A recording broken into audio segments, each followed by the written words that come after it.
Hello student, मैं एकता सिंह आप सभी का ज्ञान चैतन्य चैनल में बहुत-बहुत स्वागत करती हूँ। आज के इस वीडियो में हम चौहान वंश के बारे में यहाँ पर देखने वाले हैं। तो चौहान वंश शुरू करने से पहले हमने 2 गढ़वाल और गुर्जर प्रतिहार को कंप्लीट किया है। तो आज हम चौहान वंश को करेंगे। शाकंभरी, नाडोल आदि स्थानों पर चौहान वंश की शाखा थी। चौहानों का उदय जांगल देश में हुआ था, जिसे बाद में सपाद लक्ष्य सवा लाख गांव कहा गया। इनकी राजधानी अहिछत्रपुर थी। इसमें 551 में वासुदेव द्वारा स्थापित शाकंभरी का चौहान राज्य महत्वपूर्ण है। ये सूर्यवंशी थे। चंद्रवरदाई के अनुसार चौहानों की उत्पत्ति अग्निकुंड से हुई थी। डॉक्टर दशरथ शर्मा चौहानों की उत्पत्ति ब्राह्मणों से मानते हैं। बिजोलिया लेख में वसुदेव को सांबर झील का निर्माता कहा गया है। वासुदेव के बाद शासक बने सामंत राज को बिजोलिया लेख में वत्स गोत्रीय ब्राह्मण कहा गया है। सोमेश्वर के बिजोलिया अभिलेख के इस अभिलेख के प्रस्तकार गुण भद्र हैं। में चौहानों की पूरी वंशावली मिलती है। सीकर राजस्थान स्थित 973 में हर्ष अभिलेख विग्रहराज द्वितीय से चौहानों की प्रारंभिक वंशावली मिलती है। गुवक प्रथम ने सीकर के हर्षनाथ मंदिर का निर्माण करवाया था। चंदन राज की रानी रुद्राणी महान शिव भक्ति वह आत्म प्रभा योगिनी के रूप में प्रसिद्ध थी। उसने पुष्कर झील के किनारे 1000 दीपक एवं शिवलिंगों की स्थापना की थी। तो पुष्कर झील कहाँ है? ये राजस्थान में ही है। और उन्होंने 1000 दीप, वहां पर एक तालाब झील है और वहां पर उन्होंने क्या किया था? 1000 दीपक और शिवलिंगों की स्थापना की थी। बागपति राज्य प्रथम ने सर्वप्रथम चौहानों में महाराज की उपाधि धारण की। प्रारंभिक चौहान कन्नौज के प्रतिहारों के सामंत थे, लेकिन 10वीं शताब्दी में सिद्धराज सिंहराज ने साम्राज्य विस्तार कर सर्वप्रथम महाराजा धीराज की उपाधि धारण कर ली। सिंहराज के समय चौहान प्रतिहारों की अधीनता से मुक्त हुआ। सिद्धराज के पश्चात विग्रहराज द्वितीय, विग्रहराज तृतीय व पृथ्वीराज प्रथम राजा हुए। विग्रहराज द्वितीय ने भृगुकच्छ भड़ोच में आशापुरी देवी का मंदिर बनवाया था। पृथ्वीराज प्रथम ने सर्वप्रथम परम भट्टारक महाराजाधिराज परमेश्वर की उपाधि धारण की थी एवं सोमनाथ मंदिर के मार्ग पर अनसय स्थापित करवाया था एवं रणथंभौर के जैन मंदिर पर स्वर्ण कलश चढ़ाया था। आगे देखते हैं, अजय राज की बात करते हैं। 1105 से लेके 1133 इसका टाइम पीरियड रहता है। पृथ्वीराज प्रथम के प्रथम पुत्र अजय राज ने अजमेर, जिसको अजयमेरू कहते हैं, नगर की स्थापना की व इसे अपनी राजधानी बनाई तथा गढ़-बिधली तारागढ़ दुर्ग की स्थापना की थी। श्री सोममल देवी चौहान शासक जो है अजय पाल की रानी थी, जिसके रजत सिक्के मिलते हैं। अजय राज के काल को चौहान के सम्राट निर्माता का काल कहा जाता है। अजमेर अजमेर में उसने एक विशाल टकसाल गृह की स्थापना की थी। किसने? अजय राज ने।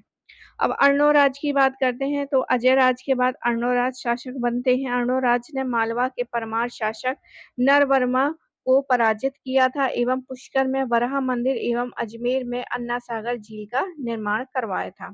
अर्णोराज ने अपनी पुत्री जलहड़ का विवाह कुमार पाल से करवाया था। ये काफी इंपॉर्टेंट है। जबकि जयसिंह सिद्धराज की पुत्री कांचन देवी ने स्वयं अर्णोराज ने विवाह किया था। अर्णोराज के समय धर्मबोध सूरी एवं देवबोध प्रसिद्ध विद्वान थे।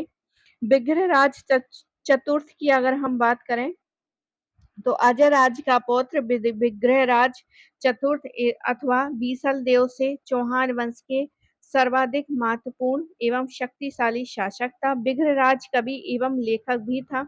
उसे जयानक भट्ट ने कवि बंधव भी कहा है। उसने संस्कृत में हर हरिकेली नाटिका नामक रचना की थी और इस नाटक के अंश जो है ढाई दिन के झोपड़े की दीवारों पर उत्कीर्ण किए गए थे। उसके दरबार में सोमदेव, जिसने ललित विग्रहराज के नाटक की रचना की थी, वो रहते थे। उसने अजमेर में एक संस्कृत विद्यालय की स्थापना की थी। इसकी दीवारों पर हरिकेल नाटक, नाटिका एवं ललित विग्रहराज उत्कीर्ण करवाए थे। कालांतर में इल्तुतमिश ने इसे तोड़ डाला व इसकी सामग्री में ढाई दिन का झोपड़ा नामक मस्जिद बनवा दी थी। विग्रहराज चतुर्थ का काल चौहानों का स्वर्ण काल कहलाता है। इसके समय जो है चौहान साम्राज्य का सर्वाधिक विस्तार हुआ था। बीसल देव ने तुर्क शासक खुसरू शाह को पराजित किया। प्रबंध कोश में बीसल देव को तुरुस्कजित कहा गया है। बीसल देव ने तोमर वंश के तंवर को पराजित करके ढिल्ली का यानी दिल्ली एवं असिका हासी पर अधिकार किया। बीसल देव के बाद क्रमशः अपर गंगे एवं पृथ्वीराज द्वितीय शासक बनते हैं। पृथ्वीराज तृतीय की बात करें तो 1177 में सोमेश्वर का पुत्र पृथ्वीराज तृतीय शासक बनता है, जिसे इतिहास में राय पिथौरा के नाम से हम जानते हैं। इसने चंदेल शासक परमार्दी देव को 1182 में तामुल के युद्ध में पराजित किया था, जिसमें परमार्दी देव के प्रसिद्ध सेनापति अल्लाह और उदल मारे गए थे। पृथ्वीराज तृतीय ने पंजुन राय को महोबा का अधिकारी नियुक्त किया था और जयनिक ने आलाखंड लिखा था। जगनिक ने आलाखंड लिखा था। शाकंभरी को सांभर तथा सपाद लक्ष्य भी कहते हैं। इसमें 1.25 गांव होने के कारण इसे सपाद लक्ष्य कहा जाता है। पृथ्वीराज तृतीय की माता कर्पूर देवी, जो त्रिपुरी के कलचुरी राजा अचल राज की पुत्री थी, 1 वर्ष के लिए प्रधानमंत्री कैमबास की सहायता से पृथ्वीराज तृतीय की संरक्षिका बनी। पृथ्वीराज चौहान का प्रधानमंत्री कदमवास कैमबास संभाव्यास कहलाता है।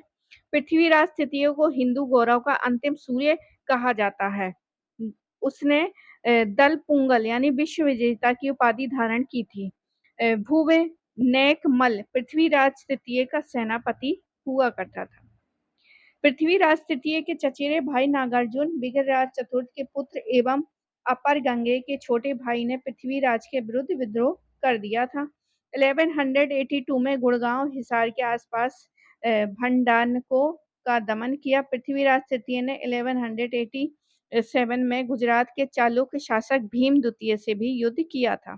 तराइन के प्रथम युद्ध से पहले गौरी ने चौहान सीमा में स्थित तबर हिंद भटिंडा पर अधिकार करके वहां काजी जियाउद्दीन को नियुक्त किया था। 1191 में तराइन का प्रथम युद्ध में पृथ्वीराज तृतीय ने मोहम्मद गौरी को पराजित किया, किंतु 1192 में तराइन के द्वितीय युद्ध में पृथ्वीराज पराजित हुआ तथा इसे बंदी बनाने के बाद हत्या कर दी गई थी। पृथ्वीराज तृतीय जो है तराइन के युद्ध में नाट्यरंभा नामक घोड़े पर सवार था। तराइन के युद्धों में उनका मुख्य सेनापति खंडे राव था। तराइन के द्वितीय युद्ध में पहले गौरी ने कासिम उल मुल्क रुकनुद्दीन हमजा को अपना दूत बनाकर पृथ्वीराज चौहान के पास भेजा था। अबुल फजल एवं चंद्रबरदाई ने पृथ्वीराज चौहान की मृत्यु गजनी में बताई है। मिनहाज उस सिराज के अनुसार पृथ्वीराज को तुरंत मार दिया गया, किंतु हसन निजामी के अनुसार पृथ्वीराज को कैद करके अजमेर ले जाया गया। वहां उसने गौरी के अधीन जो है कुछ वर्षों तक शासन किया।